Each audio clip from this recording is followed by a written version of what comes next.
Waalaikumsalam. Waalaikumsalam warahmatullahi Warahmatullahi wabarakatuh. wabarakatuh. Innal hamdalillah nahmaduhu wa nasta'inuhu wa nastaghfiruh wa na'udzu billahi min shururina anfusina wa min sayyiatina a'malina. May yahdihillahu fala mudhillalah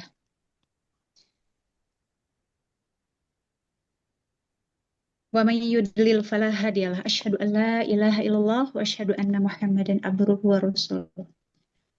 Allahumma sholli ala Muhammad wa barik ala sayyidina Muhammad wa ala alihi wa sahbihi ajmain amma ba'du. Puji dan syukur kita panjatkan kepada Allah Subhanahu wa Ta'ala atas segala rahmat, karunia, dan nikmatnya. Pada pagi hari ini kita bisa bertatap muka secara online yang insya Allah tidak akan mengurangi pahala kita dalam bertolabul ilmi.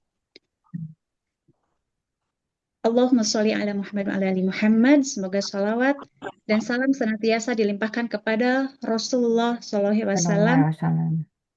pada keluarganya, sahabat, dan kepada seluruh umatnya. Insya Allah kita kelak mendapatkan syafaatnya di yaumil akhirah. Amin ya rabbal alamin. Yang terhormat dan tercinta Gurunda kami semua, Bunda Nora, terima kasih atas kesempatannya yang telah diberikan kepada kami kelompok 1 untuk menyampaikan kisah Sirah Nabawiyah sesi ketiga.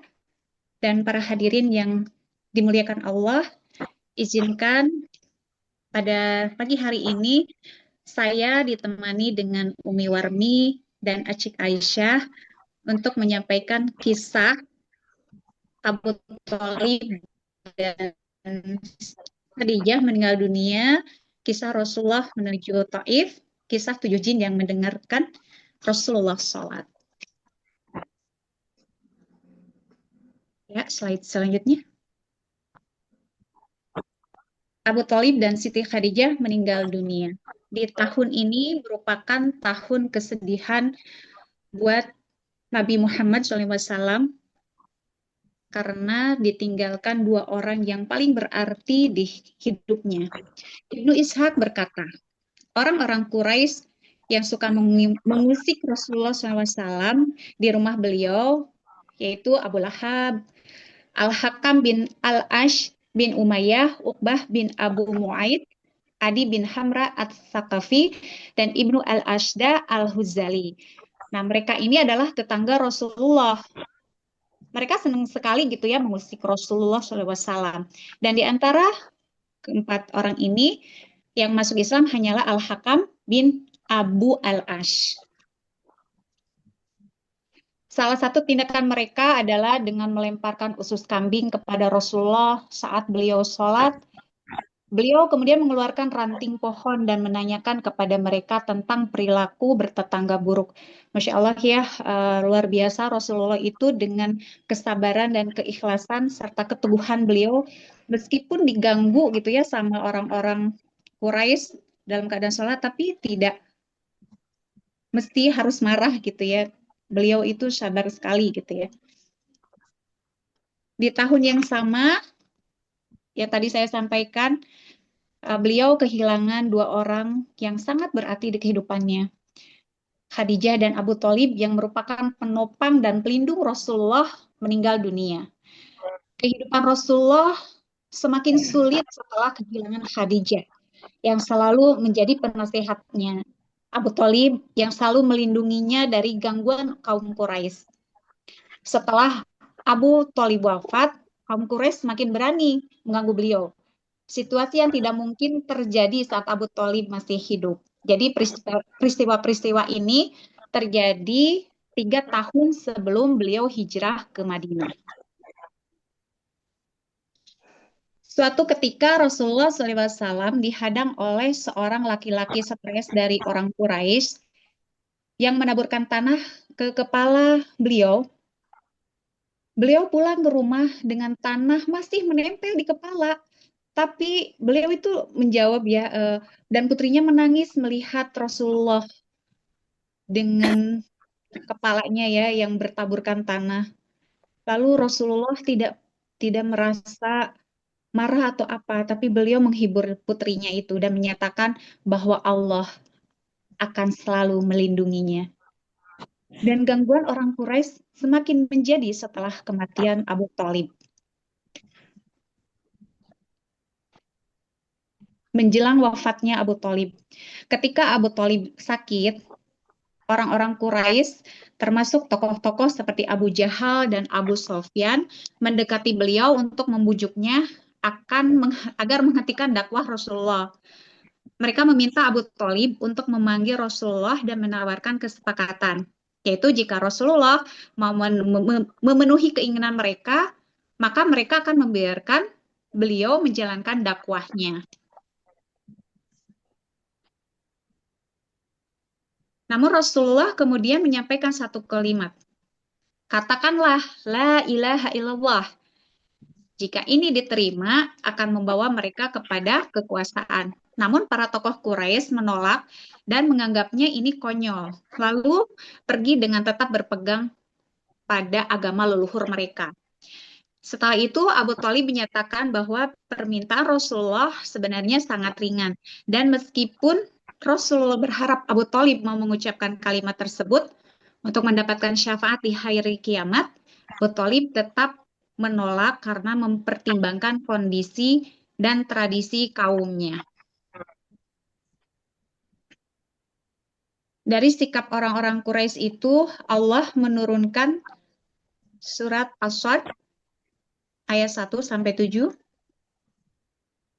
Ya, Ibnu Ishaq berkata, Allah lalu menurunkan ayat tentang orang-orang Quraisy tadi.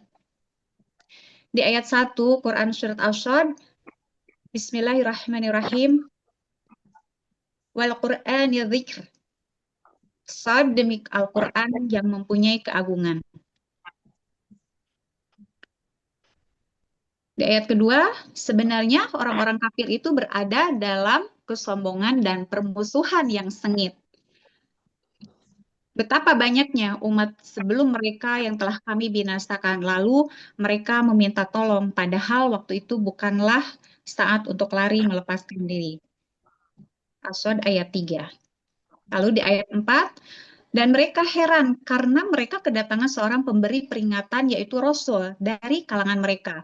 Dan orang-orang kafir berkata, ini adalah seorang ahli sihir yang banyak berdusta. Jadi orang Quraisy ini menganggap bahwa Rasul itu adalah seorang penyihir gitu dan berdusta. Dan di ayat 5, mengapa ia menjadikan Tuhan-Tuhan itu yang satu saja? Sesungguhnya ini benar-benar suatu hal yang sangat mengherankan.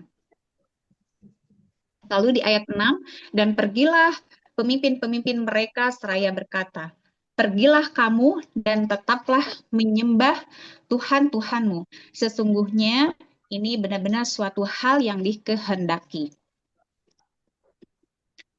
Dan di ayat 7, kami tidak pernah mendengar hal yang dalam agama yang terakhir. Ini mengesahkan Allah dan tidak lain hanyalah dusta yang diada-adakan. Agama yang terakhir dalam ayat di atas ialah agama Kristen karena mereka berkata sesungguhnya Allah adalah satu dari yang tiga sebagaimana ada di Quran surat Al-Maidah ayat 73.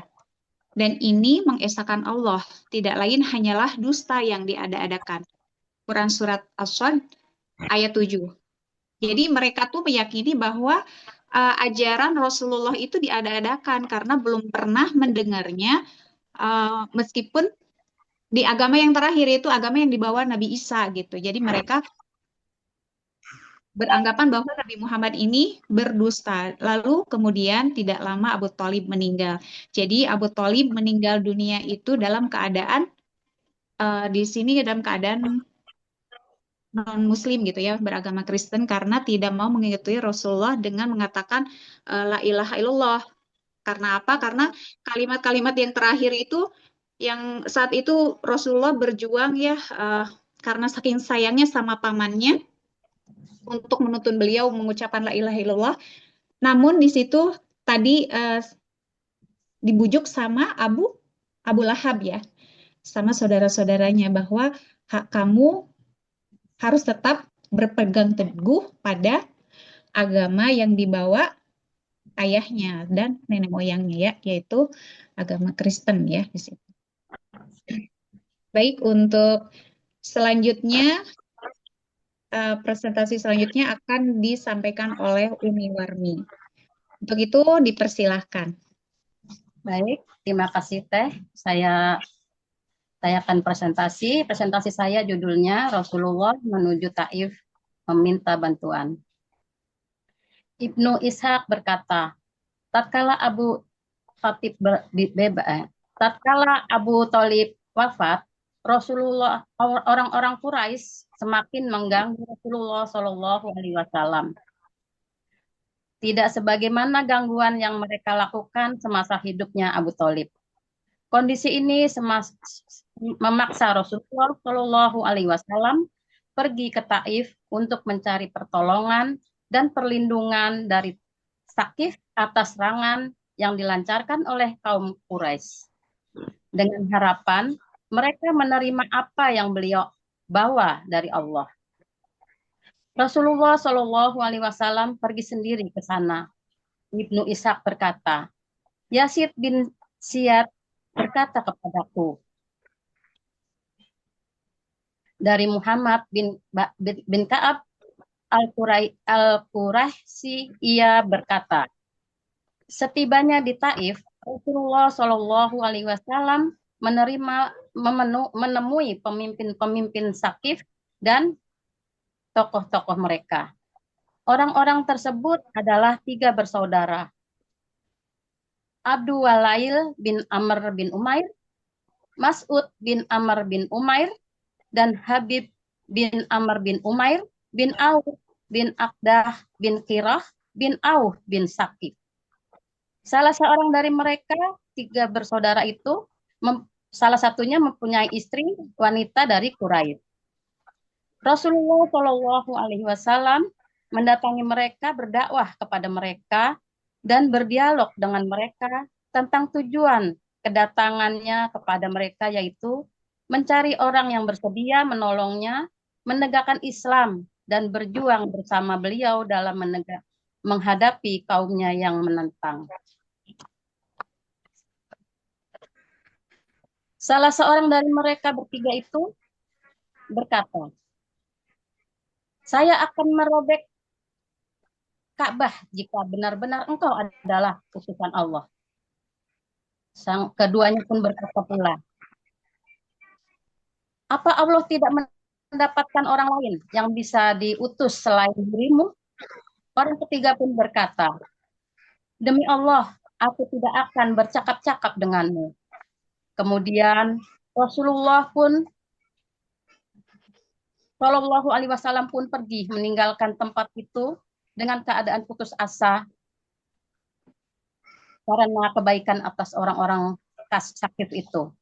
Mereka malah mengerahkan orang-orang bodoh dan budak-budak mereka untuk menyakiti atau mencaci maki Rasulullah Shallallahu Alaihi Wasallam. Mereka mengepung beliau dan membuat terpaksa Rasulullah berlindung di sebuah kebun milik Utbah bin Rabi'ah dan Saibah Rabi'ah. Dan pada saat itu sedang di dalamnya. Orang-orang yang mengejar Rasulullah itu pun kembali pulang. Rasulullah Shallallahu Alaihi Wasallam pergi berteduh di bawah sebuah pohon anggur dan duduk di sana. Kedua anak Robiah itu pun menyaksikan apa yang beliau terima dari penduduk Taif yang bodoh itu. Ketika kedua anak Robiah melihat Rasulullah Shallallahu Alaihi Wasallam dan apa yang beliau alami, hati nurani kedua anak Robiah itu terasa terketuk hatinya. Mereka memanggil budak yang beragama Kristen yang bernama Adas. Dan mereka berkata kepada Adas, ambillah setangkai anggur, lalu berikanlah kepada orang itu agar ia memakannya.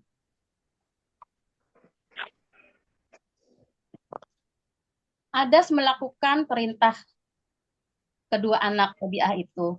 Lalu ia pergi menemui Rasulullah Shallallahu Alaihi Wasallam dan meletakkan piring berisi anggur di depan beliau. Adas berkata, makanlah. Ketika Rasulullah Shallallahu Alaihi Wasallam meletakkan tangannya di atas piring tersebut, beliau berkata, Bismillah, dengan nama Allah. Kemudian Rasulullah Shallallahu Alaihi Wasallam memakannya. Adas memandang Rasulullah Shallallahu Alaihi Wasallam, kemudian berkata, demi Allah, aku belum pernah penduduk negeri ini mengucapkan hal itu.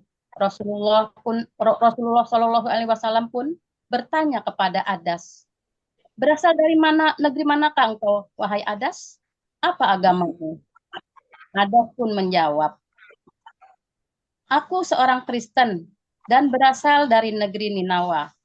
Rasulullah Shallallahu Alaihi Wasallam bertanya kepadanya, dari desa orang soleh yang bernama Yunus bin Matta?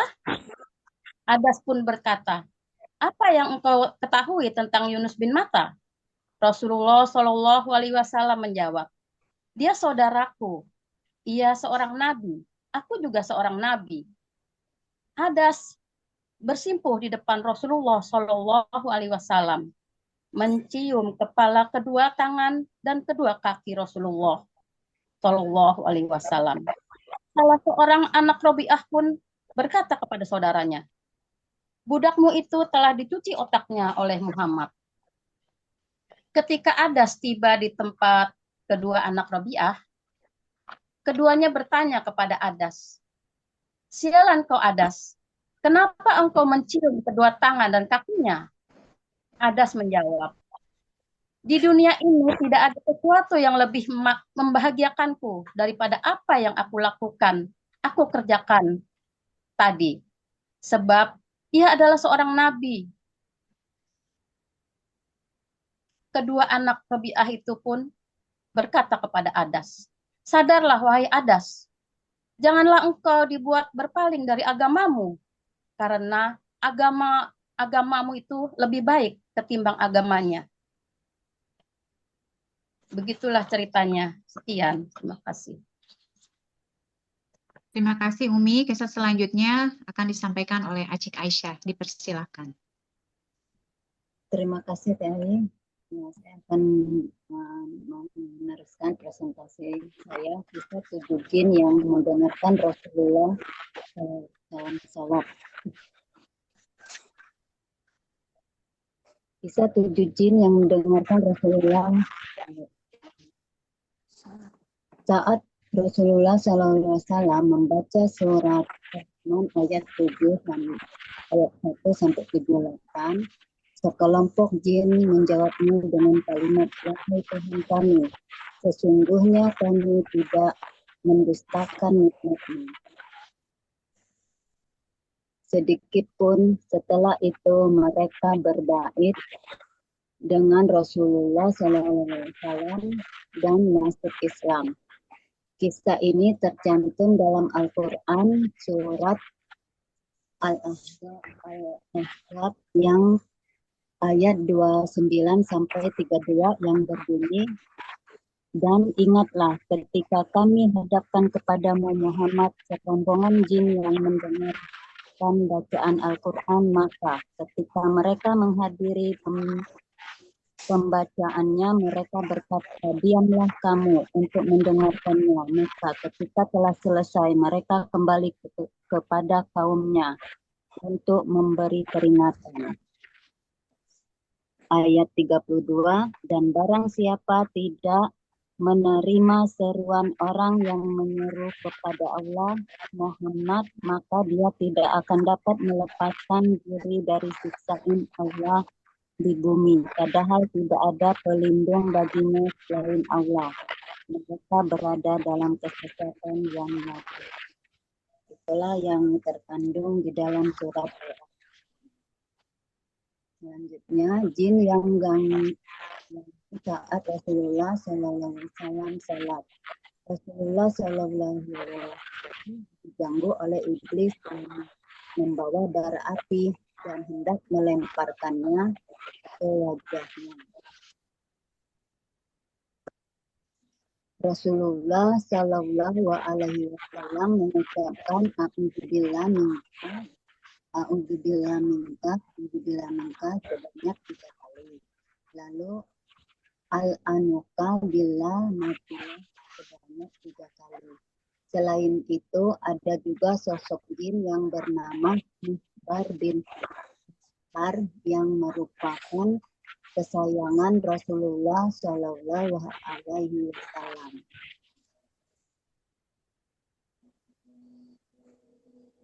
Jin yang takjub mendengar Al-Quran. Rasulullah Shallallahu Alaihi Wasallam didatangi sekelompok jin yang mendengarkan bacaan Al-Quran. Setelah selesai mereka kembali ke kaumnya dan mengatakan bahwa Al-Quran adalah pembenar kitab-kitab sebelumnya. Demikianlah itu yang dapat saya sampaikan. Dan lebihnya saya mohon maaf. Assalamualaikum warahmatullahi wabarakatuh. Waalaikumsalam. Baik, itulah kisah dari kisah-kisah yang tadi. Saya kembalikan kepada semuanya di sini. Mungkin ada yang mau ditanyakan, ada yang kurang jelas atau apapun, dipersilakan untuk 3 orang penanya.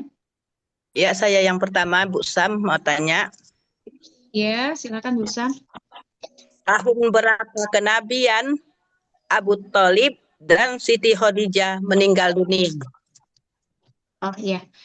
Jadi di sini menurut Tarik Islam Syah Akbar Khan Al-Nabzawi, di berbagai referensi bahwa Abu Thalib dan Siti Khadijah meninggal dunia itu di tahun ke-10 kenabian Rasulullah SAW. Jadi tepatnya itu Abu Thalib meninggal dunia di bulan Rajab, di bulan Ramadan, terus setelah 2 bulan atau 3 bulan, di situ dikisahkan bahwa Khadijah meninggal dunia, jadi menyusul Abu Thalib. Jadi kalau di sini dikisahkan bahwa Siti Khadijah di bulan Ramadan, gitu ya. Di usia, kalau Siti Khadijah itu di usia 65 tahun dan Rasul saat itu di usia 50 tahun. Begitu Mas Syam. Kemudian Sudah saya cukup juga mau jawab? bertanya nih, Oke, baik Ibu, silahkan. kenapa Rasulullah memilih pergi ke Taif? Mungkin Baik, Umi itu Wati ya. ya dari Bu hari ini pertanyaan untuk saya kemungkinan baik akan saya coba jawab ya Bu hari ini. Ya, Rasulullah itu pergi ke Taif itu mencari perlindungan dan dukungan dari Bani Thaqif. Bani Thaqif itu apa? Bani Thaqif itu pemimpin-pemimpin di Taif yang terkenal cerdas dan mudah paham. Makanya mungkin tujuan Rasulullah itu berharap Thaqif ini bisa menerima ajaran yang dibawanya agar bisa agar bisa menjalankan tugasnya bersama-sama, maksudnya begitu mungkin. Tapi ternyata Rasulullah mendapat halangan banyak. Begitu kira-kira jawabannya Bu Harini. Terima kasih ya pertanyaannya. terima kasih Umi Wami. Bu Harini cukup menjawab ya. Ya, Ya, satu terima penanya kasih lagi. Umi Wami. Ya. Izin bertanya, Bu, yang ditanyakan itu apa yang dengan muhbar? Ya, terima kasih Ibu Nuria. Itu akan Aci jawab. Muhbar adalah makhluk gaib yang memeluk agama Islam sejak zaman Nabi Nuh alaihissalam. Pada zaman Nabi Nuh itu. Ya, itu aja jawabannya. Terima kasih kepada Ibu Nuria yang Gimana Bu Nur? Sudah cukup menjawab? Ya, makasih. Ya, terima kasih. Oke, baik. Demikian yang dapat kami sampaikan pada kisah-kisah Sirah Nabawiyah pada pagi hari ini. Semoga apa yang disampaikan tadi dapat memberi manfaat dan kebaikan untuk kita semua. Tentunya kita bisa meneladani sifat baik dari Rasulullah SAW yang dapat menjadi inspirasi untuk kita teladani dari sifat-sifat baik Rasulullah, seperti berbuat baik dan berakhlak mulia ya. Dari perjuangannya yang tak kenal pantang menyerah, dari keikhlasannya, kesabarannya yang luar biasa. Mohon maaf atas segala kekurangan, kesempurnaan hanya milik Allah. Semoga Allah selalu menuntun kita menuju jalan yang lurus untuk kita meraih bersama menuju syurga-Nya.